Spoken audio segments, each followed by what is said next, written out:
आमे आज आसी पहुँची एमती जड़े बंधु घरे खाली समाज सेवा नुहति राजनीति रे जेभेति प्रवीण सेमती कृषि क्षेत्र प्रवीण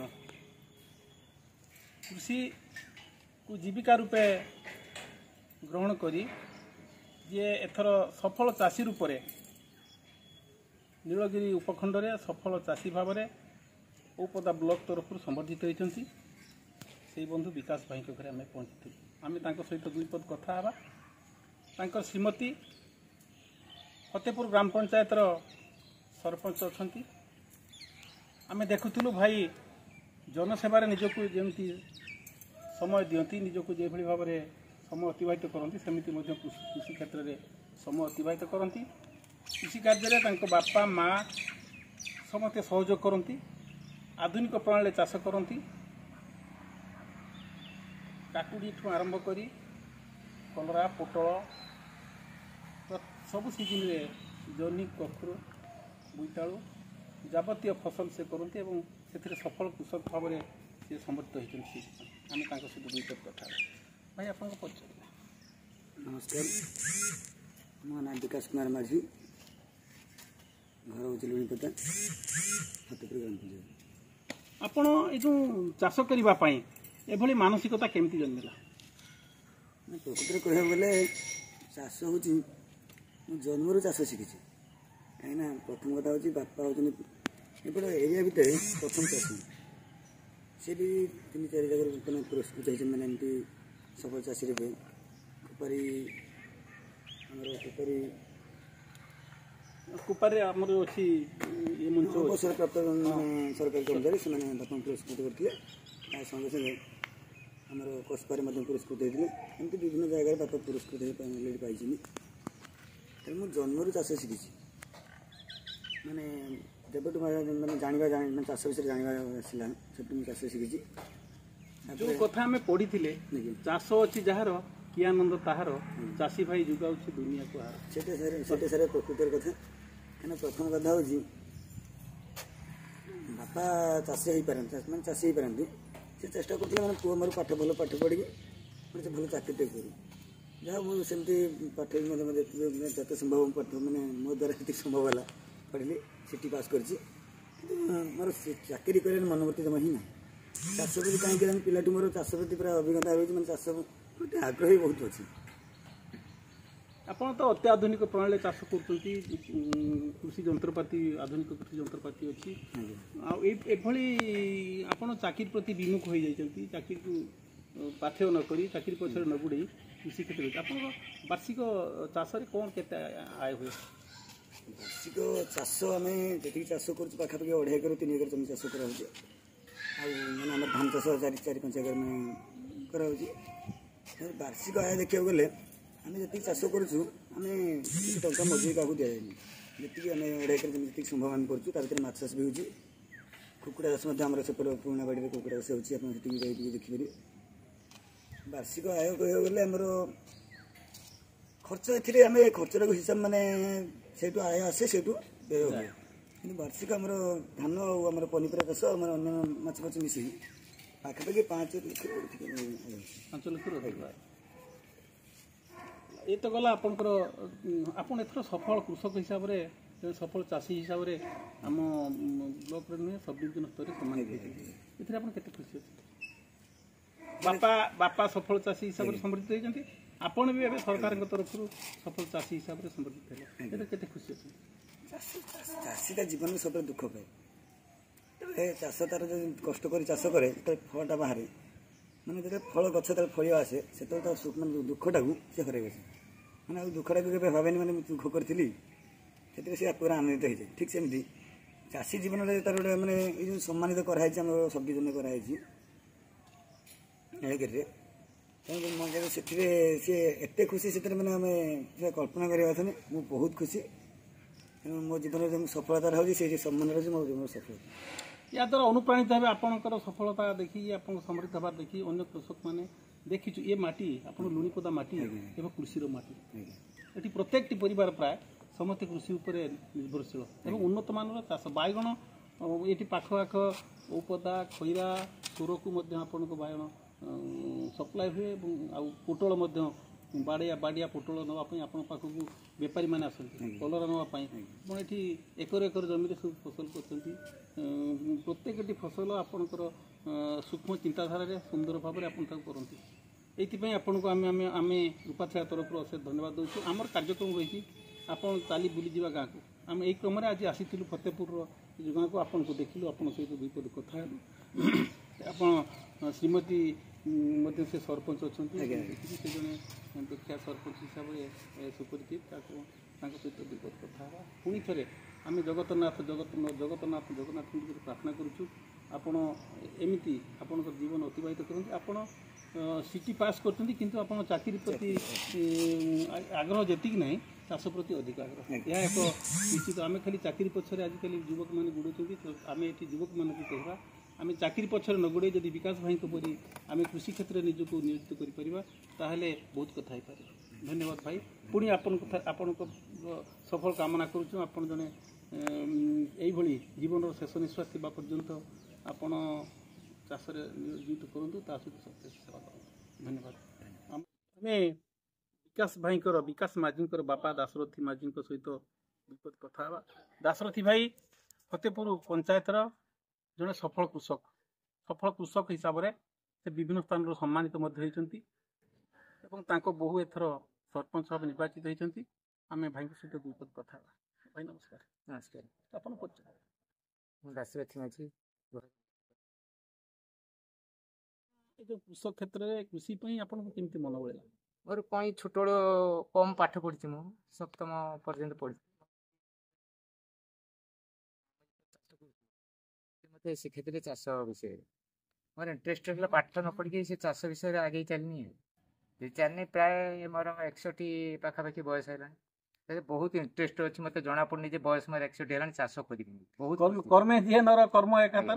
ବହୁତ ଖୁସି ମୁଁ ଚାଷ ପାଇଁ। ତାପରେ ମୋ ସ୍ତ୍ରୀ ବି ମୋତେ ଟିକେ ସହଯୋଗ କରନ୍ତି। ମୋର ଗୋଟିଏ ବୋଲି ପୁଅ, ସିଏ ପୁଅ ବି ପାଠଶାଠ ପଢ଼ିଛି, ସିଟି ପାସ୍ କରିଛି, ଓଟିଟି ପାସ୍ କରିକି ଘରେ ରହିଛି। ସିଏ ଚାଷ ପ୍ରତି ତାର ଇଣ୍ଟରେଷ୍ଟ ବି ବହୁତ। ସେଇ ହିସାବରେ ଆମେ ଚାଷ ପାଇଁ ବହୁତ ଖୁସି ହେଉଛୁ ଆମ ପରିବାର। ଏଥର ଭାଇ ଆପଣଙ୍କ ବୋହୂଙ୍କ ନାଁ କ'ଣ କହିଲେ? ଜୟଶ୍ରୀ ମାଝୀ ଏଥର ସରପଞ୍ଚ ଭାବେ ପଞ୍ଚାୟତରେ। ଫତେପୁର ପଞ୍ଚାୟତ ଏକ ଗାରିମାମୟ ପଞ୍ଚାୟତ। ଏଠି ଏଇ ପଞ୍ଚାୟତରୁ ସବୁ ବିଭିନ୍ନ ସମୟରେ ଚେୟାରମ୍ୟାନ୍ ହେଇଛନ୍ତି। ପଞ୍ଚାୟତର ନାମ ଅଛି ଖ୍ୟାତିପୁରା ପଞ୍ଚାୟତ। ଆପଣ ବୋହୂକୁ ରାଜନୀତି କ୍ଷେତ୍ରକୁ ଆସିଲା ପରେ ଆପଣ କେତେ ଖୁସି? ବହୁତ ଖୁସି ସାର୍। ଲୋକ କହିଲେ ଚାଷୀ ଘରେ ସିଏ ତ ଚାଷ କରୁଛି, କ'ଣ ବୋହୂ ଗୋଟେ ସରପଞ୍ଚ ଏ ବି କହିଛନ୍ତି। ଆମେ ସହିକି ତଥାପି ଆଗେଇ ଚାଲୁନ, ଯାହା ହବ ଦେଖାଯିବ। ଆମେ ଚାଷୀ ହେଲେ ମଣିଷ ନୁହନ୍ତି। ବହୁତ ବଡ଼ ବଡ଼ ଲୋକ ବି ଆମକୁ ହେରେସ୍ କରିଛନ୍ତି, ଚାଷୀ ଘର ବାଣୀ ଚାଷ କରିବ ନା, ସିଏ ଟାଇମ୍ ଦେବେ। ତଥାପି ଆମେ ଆଗେଇ ଚାଲିନୁ, ବହୁତ ଖୁସି। ଏବଂ ବୋହୂ ବି ନିର୍ବାଚିତ ହେଲେ ଆମେ ବହୁତ ଖୁସି। ଆପଣଙ୍କ ଚାଷ କ୍ଷେତ୍ରରେ ଆପଣଙ୍କ ଶ୍ରୀମତୀ ଆପଣଙ୍କୁ ବହୁତ ସାହାଯ୍ୟ କରନ୍ତି? ଆଜ୍ଞା, ବହୁତ। ଶ୍ରୀମତୀ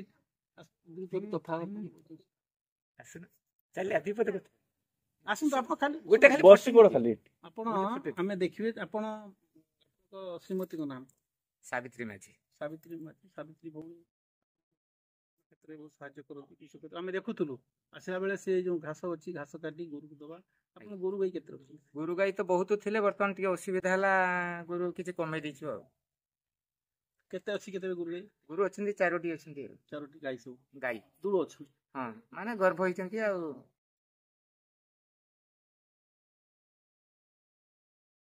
ଆପଣଙ୍କ ନାଁ କ'ଣ କୁହନ୍ତୁ? ସାବିତ୍ରୀ। ଆପଣ ଏଇ ଚାଷ କ୍ଷେତ୍ରରେ ଆପଣ ପୁଅକୁ ଆଉ ସ୍ୱାମୀକୁ କେତେ ସାହାଯ୍ୟ କରନ୍ତି? ଯେତିକି ପାରେ ମୁଁ ସେତିକି। ଚାଷରେ ବହୁତ ଖୁସି ଅଛନ୍ତି। ଆପଣ ଦେଖୁଥିଲେ ମଧ୍ୟ ବହୁତ ଖୁସି ଅଛନ୍ତି ସ୍ୱାମୀକୁ ସାହାଯ୍ୟ କରିବା ଏବଂ ତାଙ୍କର ଯେଉଁ କର୍ମତତ୍ପରତା। କାମ କଲେ ଆପଣଙ୍କୁ ବହୁତ ଖୁସି ଲାଗେ, ବହୁତ ଖୁସି। ଶୁଦ୍ଧ ଜଣା ପଡ଼େନି, ଏକଦମ ଜଣା ପଡ଼େ ନାହିଁ। ଆମେ ବହୁତ ଖୁସି। କିନ୍ତୁ ଚାଷ ନହେଲେ ଆମକୁ ଭଲ ଲାଗିବନି। ଚାଷ ଅଛି ଯାହାର କି ଆନନ୍ଦ ତାହାର। ଚାଷୀ ପରା ଯୋଗାଉଛି ଦୁନିଆକୁ ଆହାର, ଏଇ ଯେଉଁ କଥାଟାକୁ ଆପଣ ଅକ୍ଷରେ ଅକ୍ଷରେ ପାଳିଛନ୍ତି। ଧନ୍ୟବାଦ ଭାଇ। ଆମେ ଆପଣଙ୍କର ଉତ୍ତରୋତ୍ତର କାମନା କରୁଛୁ। ଆପଣ ଭଲରେ ରୁହନ୍ତୁ, ଜୀବନର ଶେଷ ନିଶ୍ୱାସ ଥିବା ପର୍ଯ୍ୟନ୍ତ ଏମିତି କାର୍ଯ୍ୟଦକ୍ଷ ହୋଇ ସେବା କରନ୍ତୁ ଏବଂ ଏ ଅଞ୍ଚଳର ଚାଷୀମାନଙ୍କୁ ପନିପରିବା ଯୋଗାଇବାରେ ସଫଳତା ହାସଲ କରୁଛନ୍ତି। ସେଇଥିପାଇଁ ଆପଣଙ୍କୁ ଆମେ ଥରେ ସାଧୁବାଦ ଜଣାଉଛୁ, କୃତଜ୍ଞତା ଜ୍ଞାପନ କରୁଛୁ। ଆପଣ ଏମିତି ଜୀବନର ଶେଷ ନିଶ୍ୱାସ ଥିବା ପର୍ଯ୍ୟନ୍ତ ଚାଷରେ ନିଜକୁ ଆଜ୍ଞା ଧନ୍ୟବାଦ। ନମସ୍କାର ଆମ ସହିତ ମିଶିଲେ ଦୁଇ ପଦ କଥା କହିଲେ ଆଜ୍ଞା। ସେଇଥିପାଇଁ ରୂପାଥୟା ତରଫରୁ ଆପଣଙ୍କୁ ଶୁଭେଚ୍ଛା। ଆଜ୍ଞା। ଆମେ ଦେଖିଥିଲୁ ଜଣେ ସଫଳ କୃଷକ ପରିବାରର ବୋହୂଟିଏ ପାଠ ଯେମିତି ପଢ଼ିଛନ୍ତି କାମରେ ବି ସେମିତି ସ୍ୱାମୀଙ୍କୁ ଶ୍ୱଶୁରଙ୍କୁ ଶାଶୁଙ୍କୁ ଚାଷ କାର୍ଯ୍ୟରେ ସାହାଯ୍ୟ କରିବା ସହିତ ଏଥର ଏକ ନୂଆ କଥା ତାଙ୍କ ଜୀବନରେ ଆସିଛି। ସିଏ ସରପଞ୍ଚ ହୋଇଛନ୍ତି।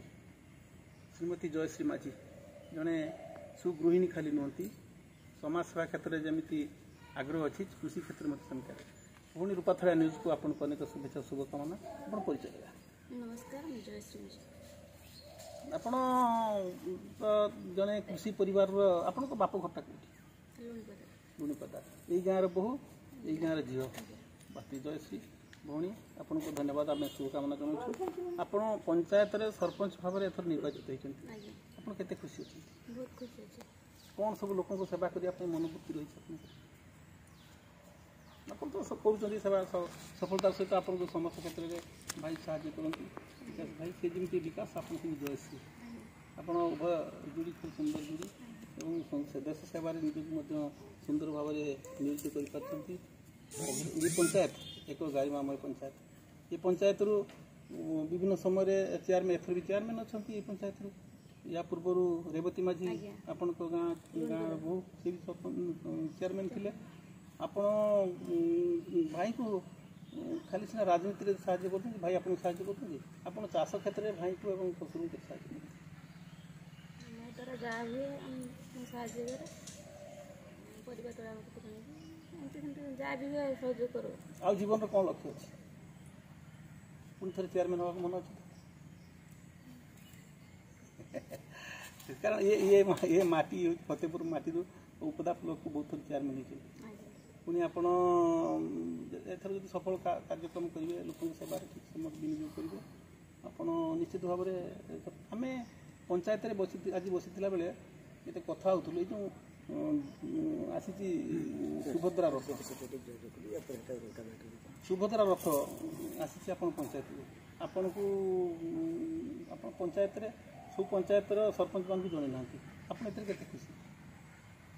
ଜଣାଇ ନାହାନ୍ତି, ଜଣାଇଥିଲେ କ'ଣ କରିଥାନ୍ତେ? ଆଉ ନ ଜଣାଇବା ଦ୍ୱାରା ଆପଣ କେତେ ମନ ଦୁଃଖ ଅଛି ନିଶ୍ଚିତ ଭାବରେ। ଆପଣଙ୍କୁ ପଞ୍ଚାୟତ ବ୍ଲକ ଇଗ୍ନୋର କରୁଛି ବୋଲି ଆପଣ ଭାବୁଛନ୍ତି? ଧନ୍ୟବାଦ। ଦେଖିଥିଲେ ଆମେ ଭଉଣୀକୁ ସେଇଟା କହୁଥିଲୁ, ସେ କିଛି ମଧ୍ୟ ସେ କିନ୍ତୁ କ୍ଷୋଭ ପ୍ରକାଶ କରୁଛନ୍ତି, ସେ ମନର ଦୁଃଖ ଅଛି କି ତାଙ୍କୁ ପଞ୍ଚାୟତ ତରଫରୁ, ବ୍ଲକ ତରଫରୁ ତାଙ୍କୁ ପଞ୍ଚାୟତରୁ କିଛି ଜଣାଇ ନାହାନ୍ତି। ଏଇଟା ଗୋଟେ କିଛି କ୍ଷୋଭ କଥା। ଆଉ ଆପଣଙ୍କର ଆଉ କ'ଣ ଅଛି? ଶେଷ ଜୀବନର ଲକ୍ଷ୍ୟ କ'ଣ ଅଛି? କ'ଣ ଜୀବନ ଲକ୍ଷ୍ୟ? ତା ପୁଅ ଝିଅ କେତେ? କ'ଣ ପଢ଼ୁଛି? ବଡ଼ ପୁଅ କ'ଣ ପଢ଼ୁଛି? ସାନ ପୁଅ କ'ଣ?